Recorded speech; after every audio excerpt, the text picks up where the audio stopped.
What if everything you were taught about sunrise hunts is the reason that giant buck is still walking around your property right now? Every hunting show, every forum thread, every buddy at the check station tells you the same thing. Get in the stand before first light. Sunrise is prime time. That first hour of shooting light is when the magic happens. And for younger bucks, for does, for the general deer population, that advice mostly holds up. But something strange happens when you start asking the guys who consistently kill mature bucks, the 140-inch and up deer, the ones that survived 4 or 5 hunting seasons by outsmarting everyone around them. Ask them to tell you their sunrise story. Ask them about the buck they killed at 7:15 in the morning walking a scrape line under perfect pink sky. Most of them go quiet, or they laugh, because the truth is, their stories almost never happen at sunrise. They happen at 10:40 in the morning. They happen at 1 in the afternoon on a day with no wind and blue sky, when every so-called expert would have told them to stay home. That pattern is not a coincidence, and it is not luck. It points to something structural about how mature bucks actually use daylight, something most hunters never adjust for, because the sunrise myth is so deeply baked into hunting culture that nobody stops to question it. Here is the data point that should make you rethink your entire strategy. Wildlife researchers have spent years fitting mature bucks with GPS tracking collars, recording their movement in tight time intervals across entire seasons. When you pull that movement data and lay it against the clock, a pattern emerges that contradicts almost everything hunters assume. The largest, most significant movements these collared bucks make, the ones that cover real ground and cross into new territory, cluster heavily outside the narrow window hunters call prime time. Sunrise and the hour around it accounts for a smaller slice of major buck movement than almost anyone expects. That single fact should stop you cold if you are still building your entire season around alarm clocks set for 4:30 in the morning. It means the animal you are after is, statistically, less likely to be making a big move during the exact window you have prioritized above all others.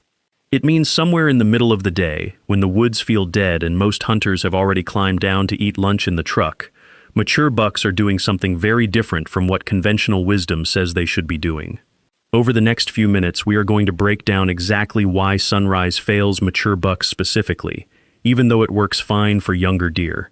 We are going to walk through what is actually happening inside a mature buck's brain that makes him treat that first hour of light as the most dangerous time to move. And then we are going to hand you the real window, the one backed by that same movement data, when trophy bucks consistently let their guard down. A mature buck did not get to 4.5 years old by being lucky. He got there because somewhere in his brain, wired through repeated exposure, he built a mental map of danger tied directly to time of day. Think about what dawn actually means to a whitetail that has survived 3 or 4 hunting seasons. Every year, for weeks at a time, he hears truck doors closing before light. He hears boots on frozen leaves. He smells human scent drifting through the timber right as the sky starts to gray. That pattern repeats season after season, and his brain does what any survival machine does. It links the stimulus to the threat. Dawn stops being just dawn. It becomes the signal that predators are entering his world. This is not guesswork or folklore. It is what wildlife biologists call cumulative hunting pressure, and it physically reshapes how deer move through daylight. Younger bucks, 2- and 3-year-olds, have not logged enough encounters yet. Their patterns still look somewhat random, still somewhat tied to natural feeding rhythms. But a buck that has dodged hunters for multiple seasons has essentially been trained, encounter by encounter, to treat the first hour of shooting light as the single riskiest window of his entire day. So where does he push his activity instead? 2 directions. Either he shifts almost entirely into full darkness, moving under cover of night when human eyes cannot find him, or, and this is the part most hunters miss completely, he shifts toward the middle of the day, when the woods have gone quiet, and the pressure has, in his experience, already passed through. Researchers at the University of Georgia fitted mature bucks with GPS collars to track exactly this. What they found should change how you plan your whole season. In areas with high hunting pressure, 60% of the major movements those bucks made, movements covering more than 500 meters, happened between 10 in the morning and 2 in the afternoon. Not at first light, not at last light. In that stretch, most hunters treat as dead time, the hours they spend back at camp eating lunch or scrolling their phones in a blind out of pure boredom. That is not a coincidence, and it is not random chance. It is a learned behavioral pattern. The buck has essentially calculated, through years of near misses and close calls, that the danger window closes once the early morning hunters have settled into their stands and gone still. Midday becomes his safe passage, the moment he can move between bedding cover and feeding areas with the lowest statistical chance of running into a threat. Understanding this shift is the foundation for everything that comes next, because once you accept that a mature buck's internal clock has been recalibrated by pressure, not by sunrise or sunset, you can start asking the real question. If dawn is the time he has learned to fear the most, why do so many hunters still build their entire strategy around it? Stop scouting blind and hoping for the best. Everything we just walked through on reading deer patterns, that's exactly why we put together the Buck Hunter's Bible, 2026 edition. This isn't fluff. It's 336 pages packed with 101 field-tested tricks real hunters use to fill tags season after season. Right now when you grab it, we're also throwing in the 30-day opening day roadmap completely free. A day-by-day plan that gets you ready before opening morning. Opening day is coming whether you're prepared or not, so make sure you're ready. Link in the description, QR code on screen. Stop guessing. Start hunting smarter. Let's break down exactly what goes wrong when a hunter walks in at first light, because the failure isn't one mistake, it's three, stacked on top of each other before the sun even clears the tree line. The first mistake happens before the hunter even sits down. Every step through dew-soaked grass, every branch pushed aside, every zipper pulled on a backpack sends sound rolling through timber that has been dead silent for hours. Scent works the same way. Cold, heavy morning air holds human odor low to the ground and lets it drift for hundreds of yards before thermals start to lift and scatter it. A mature buck bedded 200 yards away doesn't need to see you. He smells the trail you left getting to your stand, and he knows exactly what it means. The second mistake is timing, but not the timing hunters think about. That buck was likely on his feet for hours during the night, feeding, checking scrapes, moving between does. By the time legal shooting light arrives, he isn't beginning his day, he's ending it. He's already fed, already scent-checked the does he needed to check, and he's settling into a bed to digest and rest. Hunters are walking into the woods expecting to intercept the start of his movement, when in reality they're arriving right as that movement is shutting down for the day. The third mistake is pure math, and it's the one most hunters never account for. Dawn is when almost every hunter in the county is moving. Trucks pulling into access roads, doors closing, boots on gravel, flashlights bouncing through timber. A mature buck isn't reacting to one hunter, he's reacting to the cumulative pressure of dozens of hunters all executing the same plan at the same hour. That concentration of human activity during shooting light is exactly what teaches him to shut down movement during that window.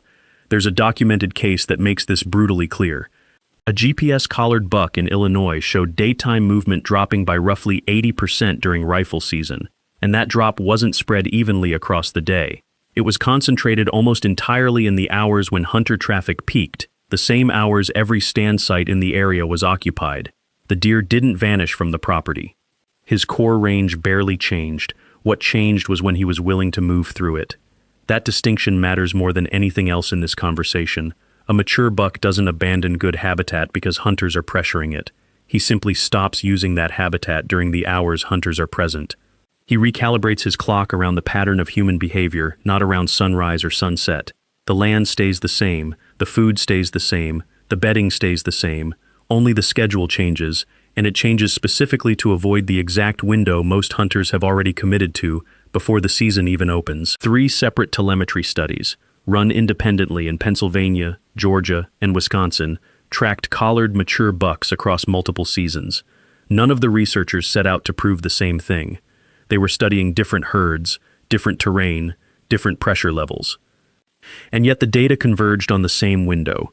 Between 11 in the morning and 1 in the afternoon, mature bucks showed a secondary movement spike, distinct from the dawn and dusk peaks, and it intensified sharply once the rut got underway. This is not a minor blip in the data. In the Pennsylvania study, the midday movement rate for bucks 4.5 years or older nearly matched their dawn activity during peak breeding weeks. In Wisconsin, researchers noted that the older the buck, the more pronounced the midday shift became. Young bucks stuck closer to the traditional pattern. Mature bucks did not. The reason comes down to 2 things happening at once. First, the woods go quiet. Most hunters who climbed into a stand before daylight are down and gone by 9 or 10. They head back to camp, grab food, check their phones, wait for the evening sit. That drop in human pressure is not subtle. A mature buck living in heavily hunted country can sense the difference between a forest with eyes in it and a forest without them, and he times his movement accordingly. Second, this is exactly when rut behavior kicks back in. A buck that spent the early morning laid up, conserving energy after a night of chasing or scent checking, starts to stir again around midday. The search for a receptive doe does not pause just because the sun is high. If anything, the urgency picks back up once he's rested enough to move with purpose again. There's a hunter in Kansas whose trail camera data captured this pattern with almost unsettling consistency. Across 3 separate seasons, the same mature buck showed up on camera at 12:30 in the afternoon, give or take a few minutes, far more often than at any point during the classic morning or evening windows. Not once, not as a fluke. 3 years running, same time, same predictable rhythm, while the buck was nearly a ghost during the hours everyone else was sitting and watching. That kind of consistency is not random. It's a buck operating on a survival schedule shaped entirely by pressure, not by daylight. He learned, through repetition, which hours are safe, and once a mature buck locks onto a safe window, he does not abandon it easily, because it works. Every season he survives on that midday pattern reinforces it further. What this means for a hunter is uncomfortable but simple. If you're climbing down at 9 and heading back to the truck, you're leaving right as the most experienced deer in the woods is starting to move. The dead middle of the day, the part everyone treats as downtime, is not downtime for him at all. So how do you actually use that window without blowing the whole hunt before it starts? The answer is in how you get to the stand, and most hunters get this part backwards. If you're climbing into a tree at 5:30 in the morning, you're walking through bedding cover in the dark, and you're doing it right when that buck is still up, still feeding, still moving through the exact terrain you're crossing. Every snapped twig, every puff of scent that drifts the wrong way, every headlamp beam that flickers through the timber gets logged. He doesn't forget it. That single bad entry can undo weeks of scouting because now he's mapped your access route as a danger zone. Waiting until 9 or 10 in the morning flips that risk on its head. By then, he's already bedded. He made his last move of the morning an hour or two earlier, and he's settled into cover, chewing cud, conserving energy. A deer that's bedded is a deer that's not actively scanning the wind the way he does while feeding or cruising. You're not walking into his living room while he's awake and watching the door. You're slipping in after he's already gone still. But timing the entry right doesn't matter if you walk straight through his bedroom to get there. This is where route matters as much as clock time. Cutting across open ridges or walking the same trail he uses to travel puts your scent right in his path even at 9 in the morning. The move is to swing wide, drop into a creek bottom or a low drainage that runs below his bedding elevation, and follow that low ground toward your stand. Thermals in the morning are typically pulling downhill, so a route through the bottom keeps your scent moving away from the ridge where he's likely holding, instead of drifting up and over him. This also cuts down on visual exposure. A buck bedded on a bench or a hillside has a sightline across open timber, and any human silhouette crossing that sightline gets picked up whether the wind is right or not. Staying low, using the terrain to break line of sight, means you can close the distance to your stand without ever entering his field of view. It's slower, it takes longer to get there, but arriving 10 minutes later in complete silence beats arriving on time and announcing yourself to every deer within 200 yards. The hunters who consistently kill mature bucks later in the season aren't the ones with the best stand locations. They're the ones who figured out how to get to a good stand without anyone knowing they were ever there. That discipline, choosing the long way around instead of the fast way in, is what keeps a midday sit from turning into another wasted morning where the only thing that moved was the wind. Picture this, opening morning, and you're still guessing where the deer will be. That's the gap this next resource closes. Everything you learned today about picking the right stand site, we go deeper in the Buck Hunter's Bible, 2026 edition.